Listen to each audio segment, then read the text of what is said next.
Hi all, ಎಲ್ರು ಹೇಗಿದ್ದೀರಾ? ಇದು ಫ್ರೈಡೇ ವ್ಲಾಗ್ ಆಗಿರುತ್ತೆ. ಊರಿಂದ ನನ್ನ ಭಾವನ ಮಗ ಬಂದಿದ್ದ. ಸೊ ಅಣ್ಣ ತಮ್ಮ ಇಬ್ರು ಆಟ ಆಡ್ತಿರೋದನ್ನ ಸ್ವಲ್ಪ ಹಂಗೆ ಕ್ಯಾಪ್ಚರ್ ಮಾಡ್ಕೊಂಡೆ ಅಷ್ಟೇ. ಅವತ್ತು ಸಂಜೆ ಪಾಪ್ಕಾರ್ನ್ ಮಾಡಿದ್ನ ಸ್ನ್ಯಾಕ್ಸ್ಗೆ ಅಂತ ಹೇಳ್ಬಿಟ್ಟು ಅದನ್ನ ಎಷ್ಟು ಆ್ಯಕ್ಟಿಂಗ್ ಮಾಡ್ಕೊಂಡು ತಿಂತಾ ಇದ್ದಾನೆ ನೋಡಿ. ನಿದ್ದೆ ಬಂದಾಗ ಈ ಥರ ಕಲೆಗಳೆಲ್ಲ ಹೊರಗಡೆ ಬರುತ್ತೆ. ಹೆಂಗೈತೆ ಹೆಂಗೈತೆ ಹಾಂ, ಸೂಪರಾ?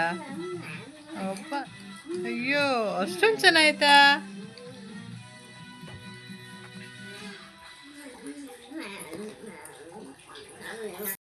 ಮತ್ತೆ ಸ್ಯಾಟರ್ಡೆ ಬೆಳಗ್ಗೆಯಿಂದ ವ್ಲಾಗ್ ಸ್ಟಾರ್ಟ್ ಮಾಡ್ತಾ ಇದ್ದೀನಿ.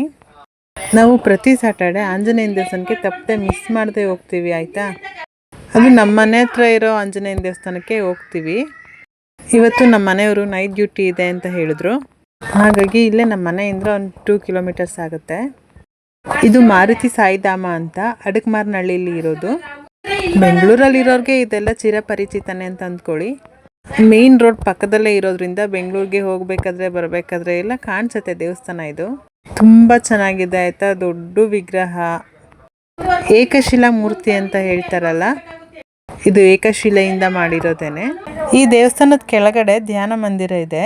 ಅಲ್ಲಿ ಕೆಳಗಡೆ ಹೋದರೆ ದೇವಸ್ಥಾನದ ಬಗ್ಗೆ ಮಾಹಿತಿ ಎಲ್ಲ ಸಿಗುತ್ತೆ. ಅಲ್ಲಿ ಪ್ರಸಾದ ಕೊಟ್ಟರು, ಪ್ರಸಾದ ತಿನ್ಕೊಂಡು ಮತ್ತೆ ಅಲ್ಲೇ ಆಪೋಸಿಟಲ್ಲೇ ಬಯಲಾಂಜನೇಯನ ದೇವಸ್ಥಾನ ಇದೆ. ಅಂದರೆ ಬಯಲು ಆಂಜನೇಯ ಅಂತಲೇ ತುಂಬಾ ಫೇಮಸ್. ಇದು ಇತಿಹಾಸ ಇರೋ ದೇವಸ್ಥಾನ ಅಂತಲೂ ಹೇಳ್ಬೋದು.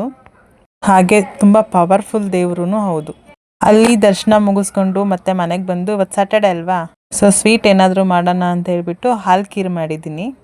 ಇದು ರೆಸಿಪಿ ಏನು ಶೂಟ್ ಮಾಡೋಕ್ಕೆ ಹೋಗಲಿಲ್ಲ. ಆಲ್ಮೋಸ್ಟ್ ಹಾಲು ಖೀರ್ ಮಾಡೋದು ಎಲ್ಲರಿಗೂ ಗೊತ್ತಿರುತ್ತೆ ಅಂತ. ಆಮೇಲೆ ನೆಕ್ಸ್ಟ್ ಡೇ ಪಲ್ಸ್ ಪೋಲಿಯೋ ಇತ್ತು ಅಂತ ಹೇಳಿ ನನ್ನ ಮಕ್ಳಿಗೆ ಇಬ್ರಿಗೂ ಪಲ್ಸ್ ಪೋಲಿಯೋ ಹಾಕಿಸ್ಕೊಂಡು ಬಂದೆ. ಅಲ್ಲಿ ವಿಡಿಯೋ ಮಾಡೋಕ್ಕಾಗಲಿಲ್ಲ, ಜನ ಇದ್ದರು. ಯಾರೇ ಆಗಲಿ ರೈಸ್ ಬಾತು ಇಲ್ಲ ಪಲಾವು, ಏನೇ ರೈಸ್ ರೆಸಿಪೀಸ್ ಮಾಡಬೇಕು ಅಂತ ಹೇಳಿದ್ರು ಸೋನಾ ಮಸೂರಿ ಅಕ್ಕಿನೇ ಪ್ರಿಫರ್ ಮಾಡ್ತಾರೆ, ಅಲ್ಲ ಬಾಸುಮತಿ ಅಕ್ಕಿನ ಪ್ರಿಫರ್ ಮಾಡ್ತಾರೆ. ಆದರೆ ಇವತ್ತು ಸೊಸೈಟಿ ಅಕ್ಕಿ ಅಂದರೆ ರೇಷನ್ ಅಕ್ಕಿಯಿಂದ ಒಂದು ಸಿಂಪಲ್ಲಾಗಿ ರೈಸ್ ಬಾತ್ ಮಾಡೋಣ. ಮೊದಲು ಅಕ್ಕಿನ ಒಂದು 2-3 ಟೈಮ್ಸ್ ಅದು ನೀಟಾಗಿ ತೊಳ್ಕೊಬೇಕು. ಅದರಲ್ಲಿ ಒಂಥರ ಪೌಡರ್ ಫಾರ್ಮ್ ಇರುತ್ತೆ, ಅದೆಲ್ಲ ನೀಟಾಗಿ ಹೋಗೋವರೆಗೂ ಒಂದು ಚೆನ್ನಾಗಿ ತೊಳ್ಕೊಬೇಕು. ತೊಳೆದಿದ್ದಾದಮೇಲೆ ಒಂದು 10 ನಿಮಿಷ ಅಕ್ಕಿನ ನೆನೆಸಿಡಬೇಕು. ಯಾವುದೇ ರೆಸಿಪಿ ಅಂದರೆ ರೈಸ್ ರೆಸಿಪಿ ಆಗಲಿ ಅಕ್ಕಿನ ಸ್ವಲ್ಪ ನೆನೆಸ್ಬಿಟ್ಟು ಮಾಡಿದ್ರೆ ತುಂಬ ಚೆನ್ನಾಗಿ ಬರುತ್ತೆ. ಮತ್ತು ಕುಕ್ಕರ್ಗೆ ಸ್ವಲ್ಪ ಎಣ್ಣೆ ಹಾಕ್ಕೊಳ್ಳಿ. ಸಣ್ಣ ಪ್ಯಾಕೆಟಲ್ಲಿ ಬೆಣ್ಣೆ ಬರುತ್ತಲ್ಲ, ಅದರಲ್ಲಿ ಅರ್ಧ ಬೆಣ್ಣೆ ಹಾಕಿದ್ದೀನಿ. ಎಣ್ಣೆಗೆ ಬೆಣ್ಣೆ ಹಾಕಿದ್ಮೇಲೆ ಬೆಣ್ಣೆ ಸ್ವಲ್ಪ ಕರಗೋವರೆಗೂ ಮಿಕ್ಸ್ ಮಾಡ್ಕೊಳ್ಳಿ. ಆಮೇಲೆ ಇಲ್ಲಿ ತೋರಿಸ್ತಾ ಇದ್ದೀನಲ್ಲ ಸ್ಪೈಸಸ್ಸು, ಚಕ್ಕೆ, ಲವಂಗ, ಏಲಕ್ಕಿ, ಜೀರಿಗೆ ಮತ್ತು ಕಸ್ತೂರಿ ಮೇಥಿ. ಕಲ್ಲು ಇದ್ರೆ ಹಾಕ್ಕೊಳ್ಳಿ, ಇಲ್ಲಾಂದರೆ ಸ್ಕಿಪ್ ಮಾಡ್ಕೋಬೋದು. ಬೆಣ್ಣೆ ಕರಗದ್ಮೇಲೆ ಎಲ್ಲ ಸ್ಪೈಸಸ್ನು ಎಣ್ಣೆಲಿ ಹಾಕಿ ಫ್ರೈ ಮಾಡ್ಕೊಳ್ಳಿ. ಜಾಸ್ತಿ ಫ್ರೈ ಮಾಡ್ಕೊಳ್ಳೋಕೆ ಹೋಗ್ಬೇಡಿ, ಆಮೇಲೆ ಅದೇ ಫ್ಲೇವರೇ ಬರುತ್ತೆ. ಅದೆಲ್ಲ ಫ್ರೈ ಆದಮೇಲೆ ಅದಕ್ಕೆ ಹಸಿಮೆಣಸಿನ್ಕಾಯಿ ಹಾಕ್ತಾಯಿದ್ದೀನಿ. ಹಸಿಮೆಣಸಿನ್ಕಾಯಿನೂ ಹಾಕಿ ಅದನ್ನು ಚೆನ್ನಾಗಿ ಫ್ರೈ ಮಾಡ್ಕೊಳ್ಳಿ. ಆಮೇಲೆ ಇದಕ್ಕೆ ಶುಂಠಿ ಮತ್ತು ಬೆಳ್ಳುಳ್ಳಿನ ಜಜ್ಜಿ ಹಾಕ್ಕೊಳ್ತಾ ಇದ್ದೀನಿ. ಪೇಸ್ಟ್ ಇದ್ದರೆ ಪೇಸ್ಟ್ ಸಮೇತ ಹಾಕ್ಬೋದು. ನಾನು ಯಾವಾಗಲೂ ಈ ಥರ ಫ್ರೆಶ್ ಆಗೇ ಜಜ್ಜಿಬಿಟ್ಟು ಹಾಕ್ಕೊಳ್ತೀನಿ, ಇಲ್ಲಾಂತಂದರೆ ಪೇಸ್ಟ್ ಮಾಡಿಬಿಟ್ಟು ಹಾಕ್ಕೊಳ್ತೀನಿ. ಜಜ್ಜಿ ಹಾಕಿದ್ರೆ ಅದರಲ್ಲಿರೋ ಫ್ಲೇವರ್ಸು ಬಾಯಿಗೆ ಸಿಗುತ್ತೆ, ಹಾಗಾಗಿ ಜಜ್ಜಿ ಹಾಕಿದ್ರೆ ಚೆನ್ನಾಗಿರುತ್ತೆ. ಅದು ಹಸಿ ವಾಸನೆ ಹೋಗೋವರೆಗೂ ಎಲ್ಲ ಚೆನ್ನಾಗಿ ಫ್ರೈ ಮಾಡ್ಕೊಳ್ಳಿ.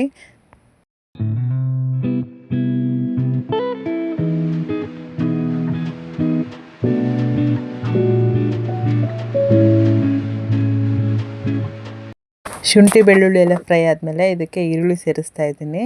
ಈರುಳ್ಳಿ ಕಲರ್ ಟ್ರಾನ್ಸ್ಪರೆಂಟ್ ಆಗೋವರೆಗೂ ಚೆನ್ನಾಗಿ ಫ್ರೈ ಮಾಡ್ಕೊಳ್ಳಿ.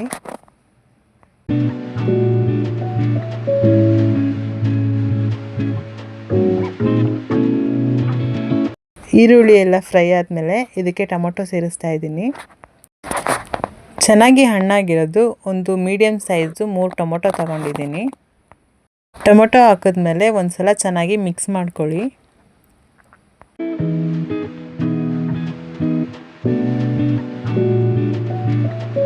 ಟೊಮೊಟೊ ಬೇಗ ಸಾಫ್ಟ್ ಆಗಲಿ ಅಂತ ನನಗೆ ರುಚಿಗೆ ತಕ್ಕಷ್ಟು ಉಪ್ಪು ಈಗಲೇ ಹಾಕ್ಕೊಳ್ತಾ ಇದ್ದೀನಿ. ಟೊಮೊಟೊ ಎಲ್ಲ ಸಾಫ್ಟ್ ಆದಮೇಲೆ ಸ್ವಲ್ಪ ಅರಿಶಿನ ಹಾಕ್ಕೊಳ್ಳಿ, ಸ್ವಲ್ಪ ಗರಂ ಮಸಾಲ, ಆಮೇಲೆ 1 ಸ್ಪೂನ್ ಖಾರದ ಪುಡಿ ಹಾಕ್ಕೊಳ್ತಾ ಇದ್ದೀನಿ. ನೆನಪಿರಲಿ, ಮೊದಲೇ ಹಸಿಮೆಣಸಿನ್ಕಾಯಿ ಹಾಕಿರ್ತೀವಿ, ಹಾಗಾಗಿ ಖಾರ ನೋಡ್ಬಿಟ್ಟು ಹಾಕ್ಕೊಳ್ಳಿ. ಇದೆಲ್ಲ ಹಾಕಿ ಚೆನ್ನಾಗಿ ಫ್ರೈ ಮಾಡ್ಕೊಳ್ಳಿ. ಇದಕ್ಕೆ ಬೇಕಿದ್ರೆ ನಾವು ಹಸಿ ಬಟಾಣಿ ಬೇಕಾದರೂ ಸೇರಿಸ್ಬೋದು, ಟೇಸ್ಟು ತುಂಬ ಚೆನ್ನಾಗಿರುತ್ತೆ. ಇದೆಲ್ಲ ಹಾಕಿ ಮಿಕ್ಸ್ ಮಾಡಿದ್ದಾದಮೇಲೆ ತುರಿದಿರೋಂಥ ತೆಂಗಿನಕಾಯಿ ಹಾಕ್ಕೊಳ್ತಾ ಇದ್ದೀನಿ.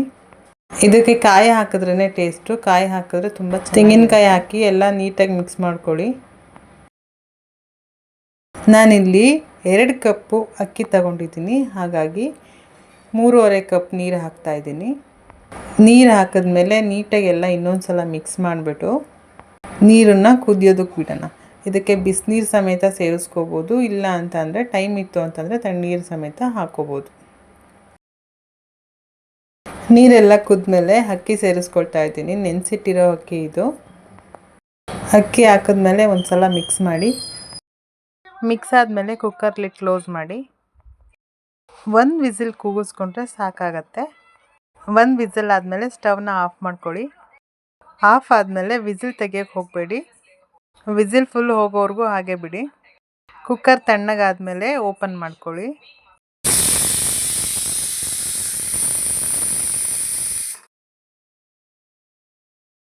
ಓಕೆ, ಇವಾಗ ಆಯಿತು, ಓಪನ್ ಮಾಡಿದ್ದೀನಿ. ಎಷ್ಟು ಬಿಡಿ ಬಿಡಿಯಾಗಿ ಆಗಿದೆ ನೋಡಿ. ಕುಕ್ಕರಲ್ಲಿ ಮಾಡಿರೋದ್ರಿಂದ ಒಂದು ಸಲ ಮಿಕ್ಸ್ ಮಾಡ್ಕೊಳ್ಳಿ ಚೆನ್ನಾಗಿ. ಇದೇ ರೆಸಿಪಿನ ಪಾತ್ರೆಯಲ್ಲಿ ಮಾಡೋದಾದರೆ ಪ್ಲೇಟ್ ಮುಚ್ತೀರ ಅಲ್ವಾ, ಇನ್ನೂ ಚೆನ್ನಾಗಾಗತ್ತೆ. ಇಷ್ಟೇ, ರೈಸ್ ಬಾತ್ ರೆಡಿ ಆಯಿತು. ಅದನ್ನು ಪ್ಯಾಕ್ ಮಾಡಿಕೊಂಡು ಊರಲ್ಲಿ ಸ್ವಲ್ಪ ಕೆಲಸ ಇತ್ತು ಅಂತ ಹೇಳ್ಬಿಟ್ಟು ಟ್ರೈನಲ್ಲಿ ಊರಿಗೆ ಹೋಗ್ತಾ ಇದ್ದೀವಿ. ಮಕ್ಕಳನ್ನ ಕರ್ಕೊಂಡು ಬಸ್ಸಲ್ಲಿ ಹೋಗೋದಕ್ಕಿಂತ ಟ್ರೈನ್ ಜರ್ನಿ ಈಸ್ ಬೆಸ್ಟ್ ಅಂತ ನನಗನ್ಸುತ್ತೆ. ನಿಮ್ಗೆ ಹೇಗೆ ಅನಿಸುತ್ತೆ ಕಮೆಂಟ್ ಮಾಡಿ. ಸಿಗೋಣ ನೆಕ್ಸ್ಟ್ ವಿಡಿಯೋದಲ್ಲಿ. ಅಲ್ಲಿವರೆಗೂ ಎಲ್ರಿಗೂ ಬಾಯ್.